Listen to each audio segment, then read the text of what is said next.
오늘 이 어버이 주일을 맞이해서 오늘 보니까 가슴에 카네이션을 다신 분들은 다 부모님들이시거든요. 오늘 가슴에 카네이션을 달고 오늘 이 예배 참석하신 우리 부모님들, 주의 은혜와 사랑이 여러분 개인과 가정과 생활 속에 넘치도록 다시 한 번 더 축복을 드립니다. 5월 가정의 달을 맞이해서 여러분이 섬기고 있는, 함께 있는 여러분 가정이 모두가 다 행복한 가정이 되었으면 참으로 좋겠어요. 꼭 행복한 가정으로 그렇게 살아가시기를 바랍니다. 어버이 주일만큼 오늘은 말씀의 제목을 행복한 가정생활의 원리라는 이런 말씀의 주제를 가지고 잠시 함께 말씀을 살피면서 우리 서로 간에 은혜 받는 시간을 갖도록 하겠습니다. 사람이 살아가면서 누구나 다 행복을 다 원합니다. 행복을 다 원하고 살지만은 행복이란 것은 결과적으로 서로 간의 올바른 관계성을 맺게 되어질 때에 그 속에 진정한 행복이 있다는 것을 알 수가 있습니다. 이것은 우리의 신앙생활의 원리도 마찬가지입니다. 신앙생활을 누가 잘하느냐? 바로 그것은 올바른 관계 속에서 행복을 누리는 사람이 신앙생활을 잘하는 사람이라 그렇게 말씀을 드릴 수가 있습니다.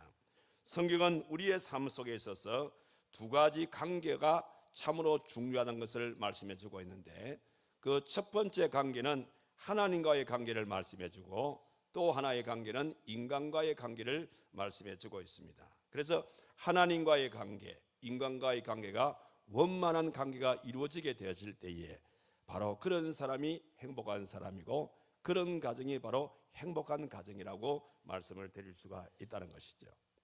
오늘 이 본문의 말씀에 보게 되어지면 이 본문의 말씀은 우리가 잘 아는 말씀입니다. 모세가 하나님의 명을 받들어서 출애굽을 해서 드디어 시내산에 이르게 되어졌을 때에 하나님께서 모세에게 명하셨습니다. 너는 두 개의 돌비를 준비를 하라는 것이죠. 모세는 하나님의 명을 따라서 두 개의 돌비를 준비해서 하나님이 명하는 그 장소로 올라갔습니다.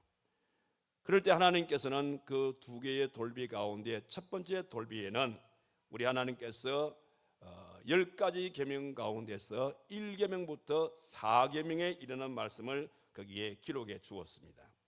그리고는 이것은 하나님과의 관계 속에서 반드시 지켜야 할 그러한 하나님의 말씀인 것을 그에게 일러 주었습니다. 그리고 또 하나의 돌비에는 5계명부터 시작해서 10계명에 이르는 이런 귀한 말씀을 새겨주셨는데, 이 말씀은 인간과의 관계 속에서 성도가 반드시 기억하고 행해야 할 이런 일들을 이제 두 번째 돌비에다가 그렇게 기록해 주었습니다. 이것이 바로 십계명입니다. 그런데 신약에 넘어와서 우리 예수님께서는 이 말씀을 근거로 해서 너희에게 새로운 계명을 주겠다 그렇게 말씀하시면서 이 십계명을 요약해서 두 가지로 말씀해 주는 내용이 마태복음 22장 37절 38절 39절에 이르는 말씀 속에 이 말씀이 기록이 되어 있습니다. 그 말씀의 내용이 이렇습니다. 내 마음을 다하고 목숨을 다하고 뜻을 다하여서 주 너의 하나님을 사랑하라. 이것이 크고 첫째 되는 계명이고, 둘째는 그와 같으리니 내 이웃을 내 자신같이 사랑하라. 그렇게 말씀하시면서 이 두 가지 계명이 온 율법과 선지자의 강령이다 그렇게 말씀하시면서 이 두 가지 관계를 강조하고 있음을 보게 되었습니다. 사실 우리가 이 세상을 태어나서 맨 먼저 갖게 되어지는 인간관계는 바로 부모님과의 관계를 맺게 되었습니다. 그러니까 우리는 영적 출생을 통해서 하나님과의 관계를 맺고 있다면, 육신의 이 출생을 통해서는 부모님과의 관계를 맺게 된다는 사실입니다. 그래서 이런 관계를 일컬어서 종교개혁자인 마틴 루터는 이런 말을 합니다. 우리는 부모님을 하나님 다음으로 높여야 한다. 이런 관계가 되기 때문에 우리는 부모님을 하나님 다음으로 잘 섬겨야 할 것을 그렇게 말씀을 했습니다.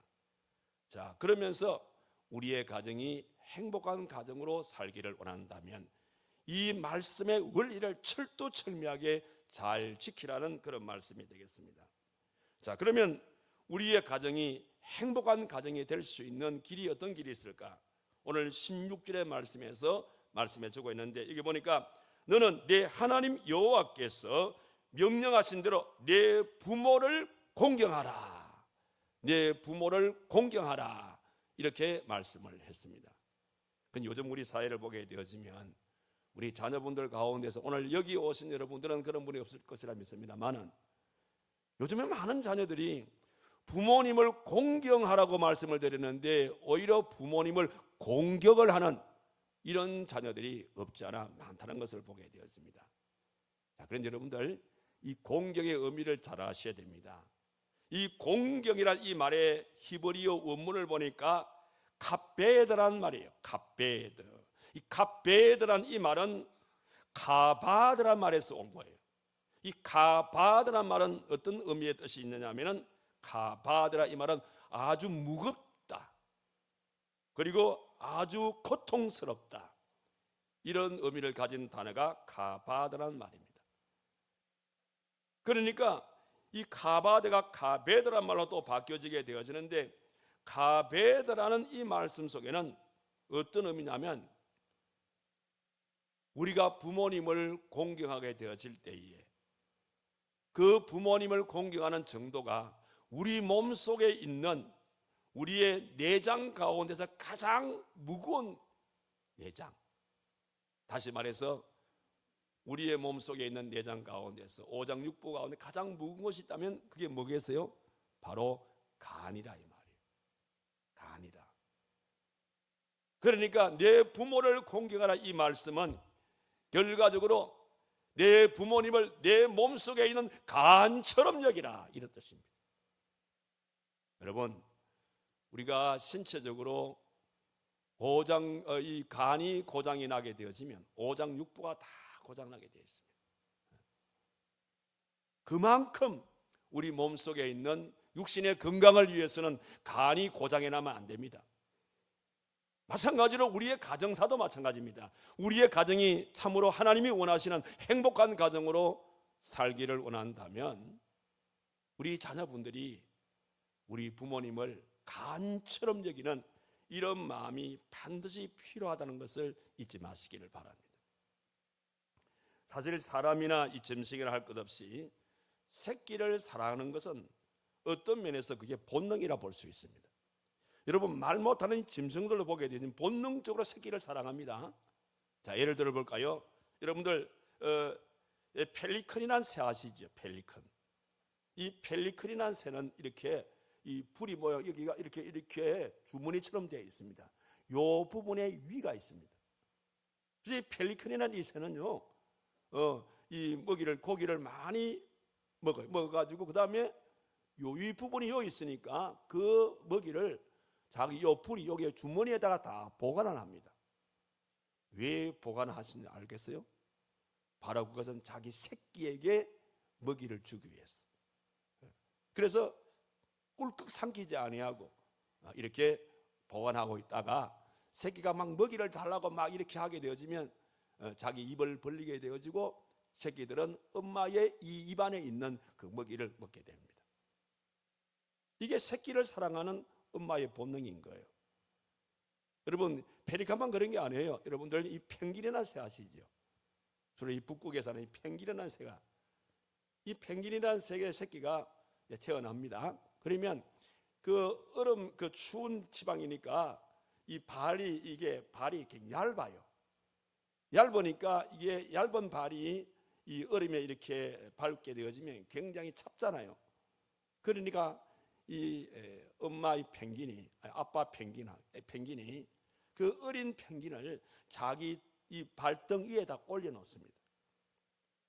그 발등에 올려놓고 그 발이 시리지 않도록 이렇게 보호해 줍니다.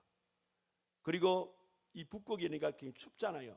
그러면 자기의 날개로서 그 새끼를 이렇게 보호해 주게 되어지고, 바람이 불게 되어지면 역시 그 바람을 또 막아주기도 하고, 이렇게 새끼를 사랑하는 이 지극한 정성이 이 펭귄에게 되어 있어요. 그 역시 마찬가지 이것 따라 본능적으로 움직이는 겁니다. 그보다 더 눈물겨운 게 있어요. 여러분들 문어 아시죠? 문어 아시죠? 문어는 이제 알을 낳아서 새끼를 부화시키는 겁니다. 문어는. 그런데 알을 낳아가지고 새끼를 부화가 될 때까지, 새끼가 이제 알에서 이제 깨어나기까지 한 2달 정도 걸리게 되어지는데, 문어는 2달 동안 이 알을 품고, 그 알을 품고 있는 기간 동안에는 절대로 먹이를 먹지 아니합니다. 2달 동안 그대로 굶어요. 굶으면서 아이가 얼지 아니하도록 하기 위해서, 그 알이 얼지 않도록 하기 위해서 그걸 다 품고 있다가 이 알에서 이 새끼들이 부화가 될 그 무렵에 이 엄마 문어는 굶어 죽어요. 굶어 죽게 되어지면 이제 알에서 부화가 된 이 새끼들이 뭘 먹고 삽니까? 엄마가 죽었단 말이에요. 그러면 새끼들은 움직일 때까지, 자기가 그동안 할 수 있으면 자유롭게 움직일 때까지 죽은 자기 엄마 그 살을 뜯어먹고 살아요. 2달 동안. 그래서 2달 동안 먹고 나오면은 이제 움직일 수가 있다면, 자유롭게 할 수, 이렇게 움직인다는 겁니다. 이렇게 사람이든 이 말 못하는 미물에 이런 고기들도 자기 새끼를 사랑하는 지극한 정성들이 다 이 본능적으로 있습니다. 그런데 새끼들이 부모를 사랑하는 마음은 우리 인간과 이런 그 고기들은 달라요. 대부분의 짐승들은 엄마 아빠는 새끼를 사랑하는 것이 본능적으로 이렇게 사랑으로 이렇게 감싸주지만은, 이 짐승들은요, 자기를 낳아주신 부모님을 모릅니다. 자기를 낳아주신 부모님을 모르기 때문에 결과적으로 이 새끼들은 부모에 대한 전혀 인정이라는 게 없어요. 그러나 우리 인간은 다릅니다. 우리 인간은 부모가 자식을 사랑하는 마음은 짐승이나 같다, 그리 본능적으로 같다 그랬죠. 그런데 우리 인간은, 우리 사람이기 때문에 부모님을 가장 소중한 존재로 우리는 알게 되어집니다. 부모님이 나를 낳으셨다, 부모님이 나를 길러주셨다, 내가 오늘 이렇게 된 것은 부모님의 은혜 덕분이다, 우리 다 알고 있습니다.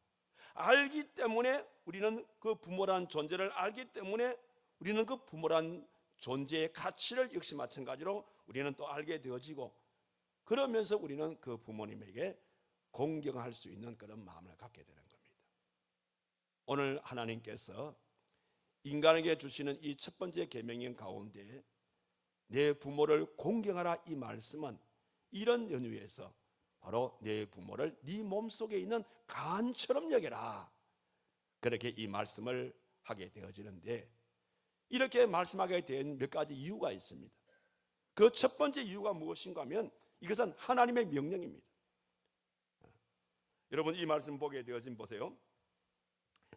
10계명 가운데서 1계명에서 4계명까지는 하나님께 대한 신적인 그런 계명이라고 제가 말씀을 드렸죠. 그리고 5계명부터 10계명까지는 인간의 관계에 대한 그런 윤리적인 그런 이제 계명입니다. 그런데 보세요, 윤리적인 계명 가운데 첫 번째, 5번째에 해당되는 계명이 내 부모를 공경하라 그랬잖아요. 그런데 여기에 1계명부터 4계명을 말씀하실 때에 거기에 공통적인 말씀은 뭐냐면 하나님입니다. 하나님에게, 하나님 앞에서 이렇게 하나님을 덜먹이십니다. 그런데 유일하게 인간관계 속에서 있음에도 불구하고 그 속에 하나님이라는 단어를 집어넣은 한 계명이 있어요. 그 계명이 어떤 계명입니까? 바로 5계명입니다. 인간과의 관계를 말씀하시면서 하나님과의 관계에서 공통적으로 쓰고 있는 이 하나님이란 단어를 인간과의 관계의 첫 번째 부모를 말씀하실 때에, 그 부모를 말씀하실 때 오늘 읽은 말씀이지요. 너는 내 하나님 여호와께서, 보세요, 여호와께서 명한 대로 내 부모를 공경하라. 이렇게 부모 공경을 말씀하실 때에 하나님이란 단어를 넣으면서 부모 공경을 명령하고 있음을 보게 되었습니다. 이와 같은 이 명령은 하나의 강조성을 가진 명령인 동시에 이런 절대적인 명령이고, 이건 나가서 이것은 하나님께서 반드시 하라는 그런 명령형으로 나오는 것을 보게 되었습니다. 그뿐 아닙니다. 왜 이 명령을 또 내린 이유 중 하나는 뭐냐면, 생명의 근원은 창조주 하나님이란 것이죠. 생명의 근원은 창조주 하나님이라면 부모님은 그 생명의 전달자이기 때문입니다. 부모님이 하나님께서 만든 그 생명의 전달자이기 때문에 너희들은 부모님을 공경하라, 이렇게 말씀하신 것이고, 또 하나는 우리가 이 경애라는 말을 쓰지 않습니까? 이런 경애라는 이 말은 인간이 하나님께 쓸 수 있는 유일한 단어가 경애라는 단어입니다. 그런데 이 경애라는 단어는 인간이 하나님께 쓸 수 있는 유일한 단어임에도 불구하고 하나님께서 이 경애라는 이 단어를 부모님을 덜먹이실 때에 부모님을 경외하라, 이런 말씀을 하고 계시는 것이 있어요. 어디 그런 말씀이 나옵니까? 레위기서 19장 3절의 말씀 보니까 너희 각 사람의 부모를 경외하라. 어떤 면에서 하나님을 우리가 경외하는 것과 우리 부모님을 경외하는 이것을 우리가 문법적으로 본다면 하나의 동격의 형상에서 우리가 하나님을 경외하듯이 부모님을 그렇게 경외하라, 이렇게 강하게 강조법을 통해 가지고 이렇게 우리에게 그렇게 명하고 있음을 보게 되었습니다. 그렇기 때문에 여러분들, 이런 의미를 알게 되어지면 우리 어찌 감히 우리 부모님이 내 마음에 안 든다고 공경이 아닌 공격을 할 수 있겠냐, 이 말입니다. 오늘 여기 오신 우리 사랑하는 우리 모든 자녀 여러분들께서는 하나님께서 우리 부모를 하나님과의 동격적인 그런 차원에서 그렇게 높이시면서까지 우리 부모를 공경하라고 명령을 내렸기 때문에 여러분들은 하나님 이 말씀을 잘 순종해서 그런 맥락에서 부모님을 공경할 수 있는 여러분들이 꼭 되시기를 바라는 것입니다. 이게 첫 번째 이유입니다. 그리고 또 하나의 이유는 뭐냐면, 우리가 왜 부모를 공경해야 됩니까? 바로 그것은 인간의 도리입니다. 우리의 인간의 도리가 부모를 공경하는 겁니다. 왜? 부모님은 우리의 언덕과 그리고 우리에게 많은 수고를 하시는 바로 그런 분이기 때문입니다.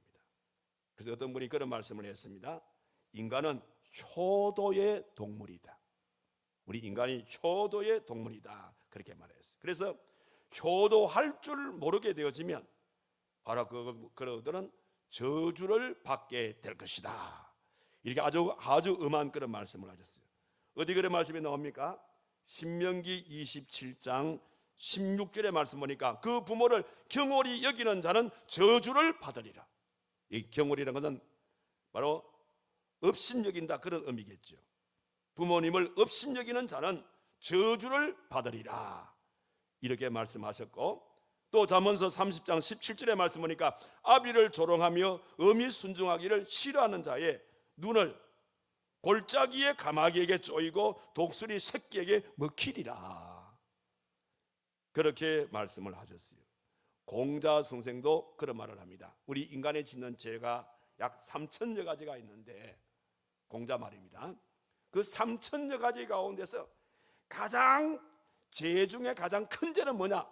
바로 불효하는 죄다. 공자의 얘기입니다. 공자님 얘기가 3천여 가지 인간이 있는 죄 가운데서 불효하는 것이 가장 그 3천 가지 죄 가운데서 제일 큰 죄가 불효의 죄다. 그 정도로 이렇게 부모 공경에 대해서 이렇게 말씀해 주고 있습니다. 그런 정도로 부모는 우리가 해도 되고 안 해도 되는 그런 공경이 아니라 반드시 우리들이 해야 할 인간의 도리라는 것을 여러분 마음에 새기시기 바랍니다. 그 다음 또 하나의 이유가 더 있습니다. 왜 우리가 부모님을 공경해야 됩니까? 바로 그것은 부모님은 우리가 생각하는 만큼 더 기다려주지 않기 때문입니다. 어떤 분이 그런 말씀을 했어요. 이 세월의 흐름을 몇 가지로 비교해서 말씀을 드렸는데 이런 얘기가 있더라고요. 10대들의 10년의 세월은 10대들의 10년의 세월은 10년같이 느껴지고 30대들의 10년의 세월은 7년같이 느껴지고 50대의 10년은 5년같이 느껴지고 그 다음에 70대 우리 70대에 계시는 이상에 계시는 분들은 10년의 세월이 2년이나 3년처럼 빨리 지나가는 걸. 저도 이제 여기에 해당되는 사람 중에 한 사람인데 참 저는 참 이 말이 실감이 나요. 우리 옛날에 우리 어릴 때는 참 세월이 안 갔어. 얼마나 빨리 좀 세월이 가서 좀 나이가 좀 한 살 더 먹었으면 좋겠어. 그래서 때로는 친구들한테 나이를 속이기도 하지 않습니까? 좀 빨리 세월이 좀 흘러가가지고 이렇게 세월이 잘 안 갔습니다. 요즘은 너무너무 세월이 빨리 가는 것 같아요. 여러분 한 주간이 좀 빨리 지나가는 것 같아요? 한 주간이 좀 지루해요? 우리 학생들은 좀 한 주간이 지루할 것 같아요. 그러나 제 같은 경우는 돌아서면 한 주간 지나가는 것 같아요. 눈만 뜨면 하루가 다 가는 것 같아요. 숨을 한번 깊이 들으시면 그냥 하루가 다 지나가는 것 같아요. 그런 느낌이 저한테 와요. 그건 바로 뭐냐면 우리 부모님들은 우리 자녀들이 느끼는 만큼 그렇게 길게 살지 못합니다. 내가 더 열심히 돈 벌어가지고 더 잘해가지고 내가 부모님을 더 잘 내가 모시겠다. 여러분 그런 마음을 갖다 보면 정말 아무것도 못하고 부모님을 우리 곁에서 떠나버리는 것입니다. 그래서 부모님께서 더 기다려주지 않는 것이 우리 부모님이기 때문에 우리 부모님이 연세가 한 살 더 드시는 그런 때라 우리가 더 열심히 부모님을 공경하라. 이것이 바로 부모 공경의 이유입니다. 자, 이것이 이유라면 우리가 구체적으로 그 부모님을 우리가 어떻게 공경을 해야 됩니까? 몇 가지의 방법을 말씀을 드리면 우리 성경 어디서나 공통적으로 나오는 부모님에 대한 방법, 우리가 모시는 방법에서 공통적으로 나오는 말씀은 뭐냐면 부모에게 순종하라 이 말씀입니다. 그래서 에베소서 6장 1절의 말씀을 보니까 자녀들아 주 안에서 너희 부모에게 순종하라 이렇게 말씀을 했어요. 그럼 여러분 순종이란 뜻이 뭐예요? 여러분 우리가 일반적으로 순종 그러면 뭐가 거창하게 생각합니다. 어떤 거창한 일을 해야 그게 부모에게 순종하는 것처럼 느껴지는데 그게 아닙니다. 여러분 순종의 뜻이 뭡니까? 순종이라는 것은 단편적으로 말씀을 드리면 잘 들어주는 겁니다. 간단해요. 순종이란 뜻이 뭐냐면 잘 상대방의 얘기를 잘 들어주는 그것이 바로 뭐냐면 순종입니다. 그런데 부모에게 순종하는 것은 뭐예요? 부모의 그 말씀을 잘 들어주는 겁니다. 그런데 우리 자녀들이 부모님의 말씀을 잘 들어주기가 쉽지 않아요. 왜냐하면 우리 부모님들은요 우리 자녀들에게 어떤 얘기하게 되면 저부터 그렇습니다.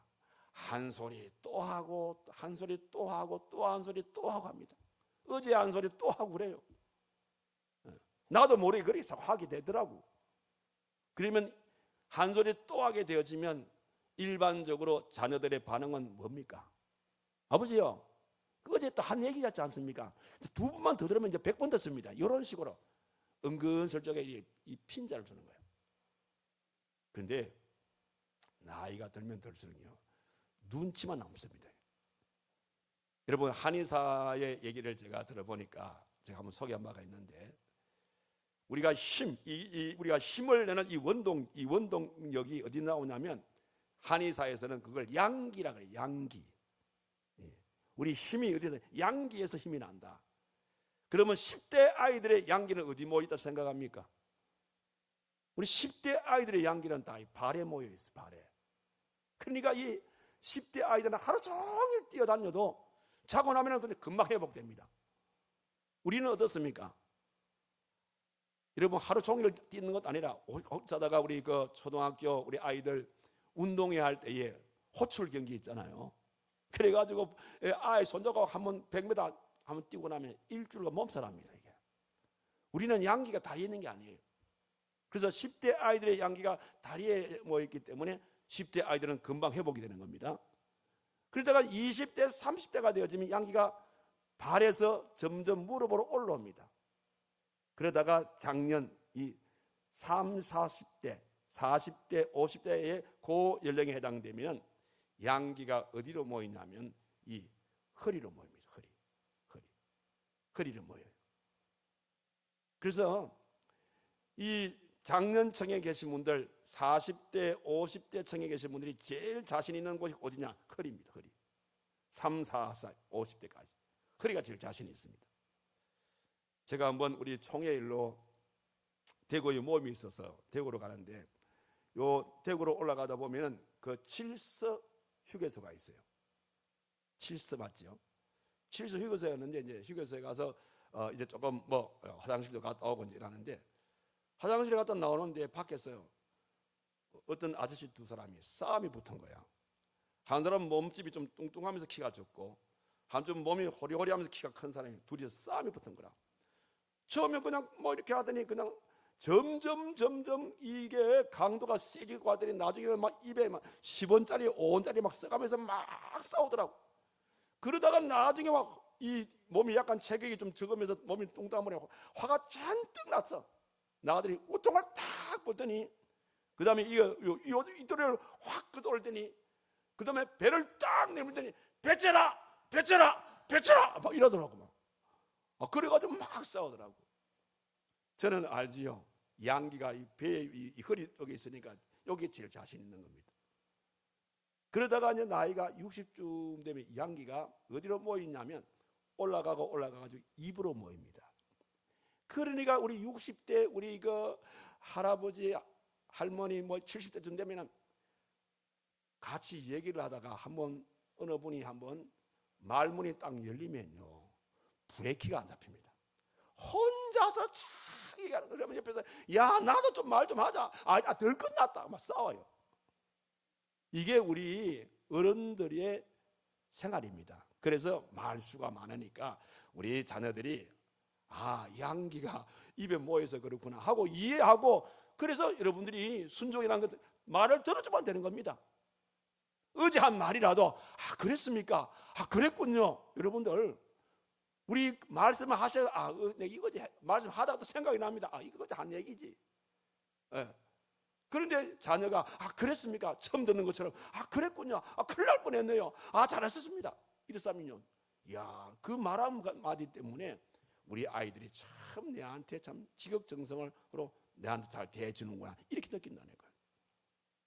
그런데 그걸 참지 못하고 자기 수준에 맞춰가지고 아버지요 어제가 한 얘기 또 합니까? 3번만 더 들으면요 100번이 100번. 그러면 입을 딱 닫아버립니다. 그러면 그런 이제 그런 얘기를 몇 번 듣다 보면 그만 이게 입이 닫혀 말이 잘 안 나와. 그러면 거기서 끝나는 게 아닙니다.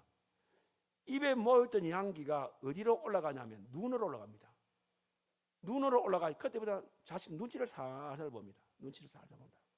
그러면 또 눈치 본다고 또 여러분들 왜 자꾸 눈치를 보냐고, 같이 사시면서 왜 눈치를 보냐고, 우리가 뭐 잘못했어요 자꾸 이렇게 하면 그때부터 눈치를 안 봅니다. 그럼 양기가 어디로 올라가냐면 내려 올라갑니다. 내려. 여러분 양기가 내려 올라가게 되어지면요 그 집에서 뭐 길면은 몇 달, 짧으면은 몇 주 후에 어떤 음악 소리가 나오냐면요 며칠 후 이 얘기 나옵니다. 이 찬송 나옵니다. 그래서 여러분들 부모를 공경하는 것은 다른 거 아니에요. 부모님 말씀을 잘 들어주라는 겁니다. 같은 얘기를 또 반복해서 한다 하더라도 처음 듣는 것처럼 그랬습니까? 잘하셨네요. 이런 식으로 장단 맞춰주게 되어지면 그게 효도하는 거예요. 그 다음에 또 하나는 뭐냐면 우리가 부모님에게 우리가 부모를 공경하는 것은 뭐냐면 부모님의 마음을 좀 편하게 드리십시오. 부모님의 마음을 편하게 드리면서 동시에 부모님 마음을 기쁘게 드리시길 바랍니다. 그래서 잠언서 23장 25절의 말씀 보니까 내 부모를 즐겁게 하며 너를 낳은 어미를 기쁘게 하라. 즐겁게 하고 기쁘게 드리라. 이렇게 말했어요. 여러분들 상식적으로 여러분들의 부모님께서 어느 때 가장 즐거워하시고 어느 때 가장 기뻐하십니까? 일반적으로 부모님이 즐겁고 기쁠 때가 언제인 줄 압니까? 우리 하나같이 우리 부모님들께서 하나같이 이구동성으로 하시는 말씀이 있어요. 어느 때 마음이 기쁘고 어느 때 마음이 편안하고 어느 때 마음이 즐겁냐면 우리 자녀들 사이에 형제간에 우애 있게 지낼 때입니다. 형제간에 싸우지 않고 서로를 이해해주고 형제간에 우애 있게 이렇게 지나는 그 모습을 바라볼 때에 부모의 마음이 가장 흐뭇하고 가장 편안하고 가장 기쁜 거예요. 그래서 여러분들 절대적으로 형제끼리 부모 앞에서 다투지 마세요. 가끔 보게 되어지면 명절날 모처럼 부모님 찾아뵙고 인사하고 모인 자리에서 형제간에 서로간에 평소에 서로 불만을 부모 앞에서 막 털어놓는 겁니다. 그러면 본인들은 털어놨으니까 뭐 속이 후련할지 모르겠지만 부모님은 자, 이 아들도 내 아들이고 이 아들도 내 아들이라 누구 편을 들겠습니까? 그러니까 서로 다투고 이제 집으로 돌아가고 난 다음에 부모의 마음은 편하지를 않습니다. 절대적으로 부모 앞에서 다투는 그런 모습을 보이지 마시기를 바랍니다. 그리고 또 하나는 뭐냐면 여러분들 요즘 우리는 회식 문화가 아주 만연하지 않습니까? 여러분은 가끔 우리 회식 나가실 때에 부모님 모시고 갑니까? 여러분들 다 부모님 모시고 가겠지요, 그죠? 근데 어떤 분들은 자기들끼리만 갔다 와. 요즘은 또 배달 문화가 굉장히 발달되어 있답니까? 그래서 자기들끼리 배달 시켜가지고 자기들끼리 먹어. 자기들끼리 먹으면은 같이 같은 집에 살고 있는 부모님이 그 음식 냄새가 안 납니까? 자기들끼리는 맛있다, 맛있다 하고 그렇게 말하면서 부모님 줄 생각을 안 하는 거예요.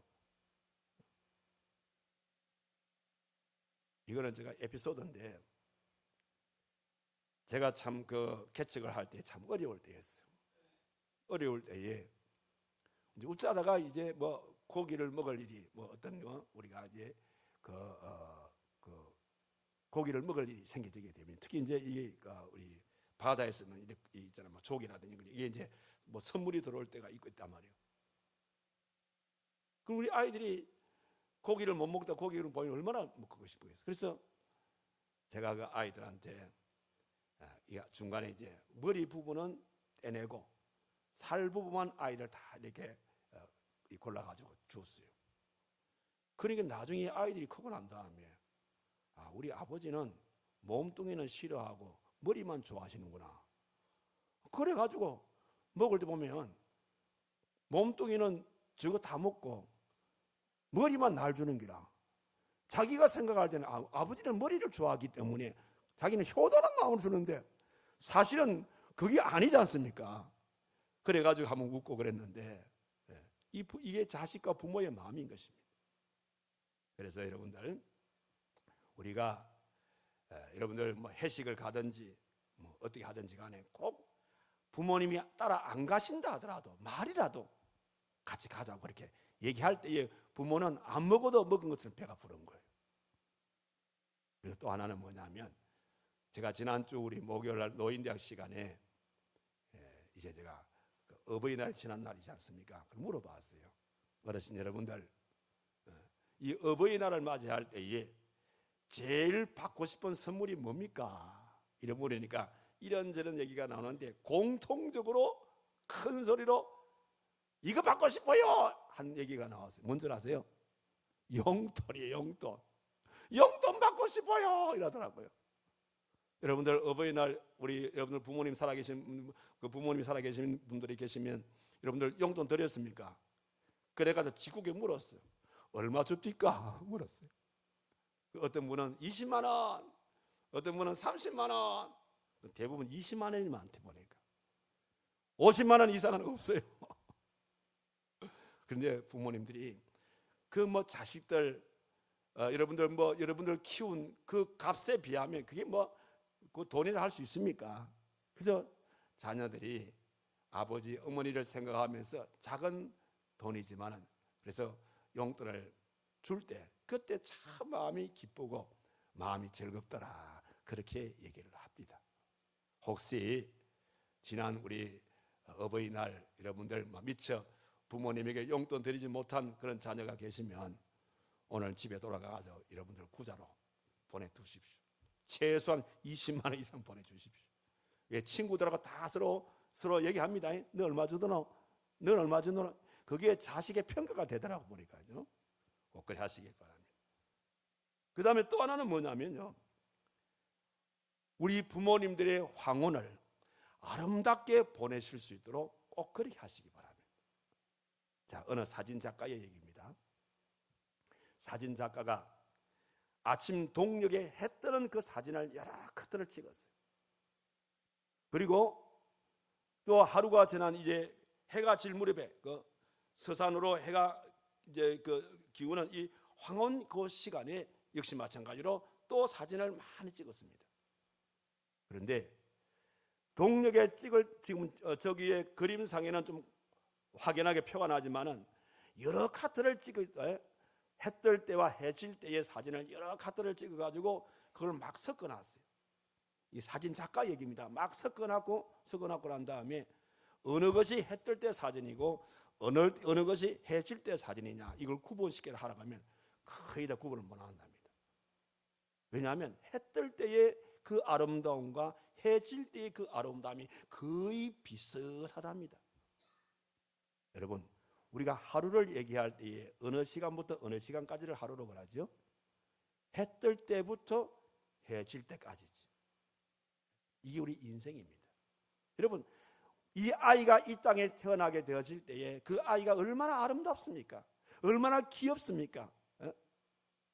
마찬가지로 우리의 부모님이 황혼기에 접어들었다면 내가 우리 가정의 아이가 태어날 때에 그 아이가 사랑스럽고 귀여운 것처럼 황혼기에 살고 계시는 우리 부모님들도 그런 마음으로 사랑의 마음을 여러분들이 가지시라 이 말입니다. 이렇게 우리의 부모님들이 황혼기에 아름다운 황혼기를 보내실 수 있도록 이렇게 배려하는 것도 하나의 부모 공경의 하나의 방법이 되어진다는 겁니다. 그런데 부모 공경의 가장 큰 바로 부모 공경은 뭐니 해도 뭡니까? 바로 부모님의 영혼을 바로 주님께로 인도해 주시는 겁니다. 한번 생각해 보십시오. 우리가 육신적으로 부모님이 건강하게 아무리 오래 산다 하더라도 여러분 100년 세월 더 사시겠습니까? 현재까지는 우리나라의 우리가 평균 연수를 보면 우리 평균 연수는 지금 할머니의 연수가 82세 2세 정도밖에 안 됩니다. KDI 보고해 보니까 할아버지 연세는 이제는 조금 더 올라왔어요. 한 80 정도 되어집니다. 여러분, 이게 평균 우리나라 평균 수명입니다. 뭐 길어봤자 100세 미만 아닙니까? 그러나 우리의 영혼은 죽지 않습니다. 영원히 우리가 영혼은 살게 되었습니다. 그런데 하나님 말씀 보니까 그 영혼이 예수 그리스도를 마음의 주인으로 영접한 그 영혼은 바로 하나님이 계시는 영원한 천국, 우리의 영원한 본향 천국에서 영생 복락을 누릴 수 있다고 말씀을 했어요. 그런데 이 땅에 사시는 우리 부모님 가운데서 그 마음에 예수 그리스도를 모시지 못하게 되어지면 그의 영혼은 영원히 꺼지지 않는 지옥의 불못에 빠진다고 말씀을 했습니다. 어느 것이 효도고 어느 것이 불효입니까? 생각해 보십시오. 효도 중에 가장 최고의 효도는 뭐니 해도 100년 미만의 이 땅에서의 효도가 아니라 영원한 세계 속에서 영생 복락을 누릴 수 있도록 그의 영혼을 주께로 인도하는 이 효도야말로 진정한 효도라는 것을 잊지 마시기를 바랍니다.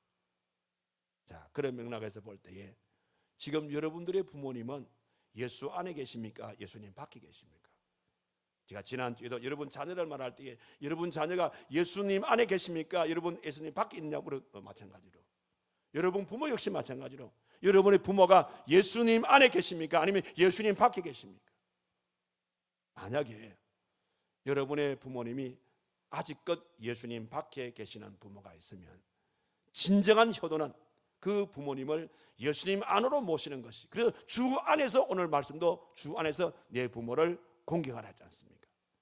이것이 바로 효도 중에 최고의 효도라는 것을 잊지 마시기를 바랍니다. 자, 이렇게 효도하게 되어질 때에 우리 하나님께서 하나님 말씀 속에 모든 명령형으로 나타나는 모든 말씀은 반드시 거기에 대한 대가가 따르게 되어 있어요.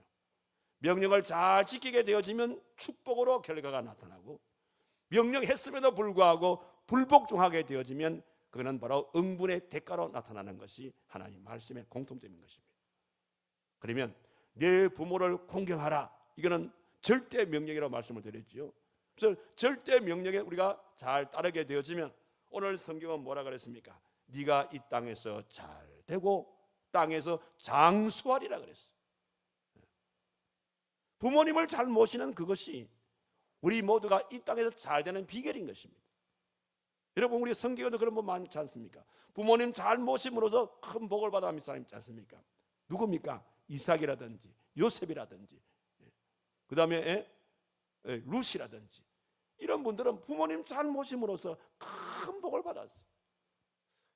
그런데 반대로 부모님을 제대로 우리가 모시지 못할, 불효하게 됐을 때에 하나님은 뭐라 그랬습니까? 너는 반드시 죽으리라. 너는 또 반드시 저주를 받을 것이다. 성경은 그렇게 말했어요. 어디 그런 말씀이 나옵니까? 레위기 20장 9절의 말씀 보니까 불효하는 자에게 내리는 벌입니다. 무릇 아비나 어미를 저주하는 자는 반드시 죽일지니라, 이렇게 말했죠. 그 다음에 신명기 27장 16절의 말씀 보니까 부모를 경홀히 여기는 자는 저주를 받으리라. 앞서 말씀드리지 않습니까? 부모를 업신여기는 사람은 저주를 받으리라. 자, 성경의 그 대표성을 가진 누굽니까? 바로 노아의 아들 함이라는 사람이죠. 함이라는 사람은 아버지의 실수를 덮어주려고 하지 않고 들추게 될 때에 노아가 그 사실하고 진노하지 않습니까? 그리함으로써 어떤 결과가 나오죠?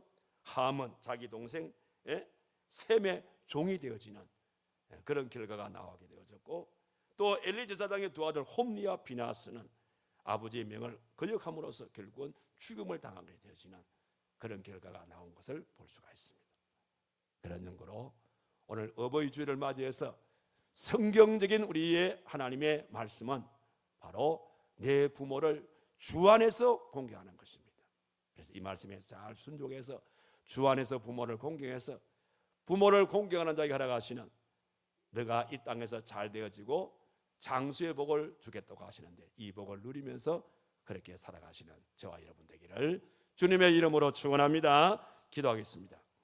거룩하신 살아계신 하나님 아버지, 오늘 어버이 주일을 맞이해서 우리 하나님께서 말씀하시는 성경적인 행복관에 대해서 오늘 저들이 배웠습니다. 우리가 주 안에서 행복을 누리기 위해서는 내 부모를 주 안에서 공경할 것을 말씀을 하셨습니다. 부모님을 잘 공경하게 되어질 때에 네가 이 땅에서 잘 되고 장수의 복을 주실 것을 말씀해 주셨는데, 오늘 이 말씀을 경청하는 우리 모든 사랑하는 성도들이 주의 말씀에 순복해서 말씀대로 살아감으로 이 복을 마음껏 누리며 살아갈 수 있는 우리 모두의 삶이 되도록 하나님이 거기에 축복하여 주시옵소서. 예수님의 이름으로 기도하옵나이다. 아멘.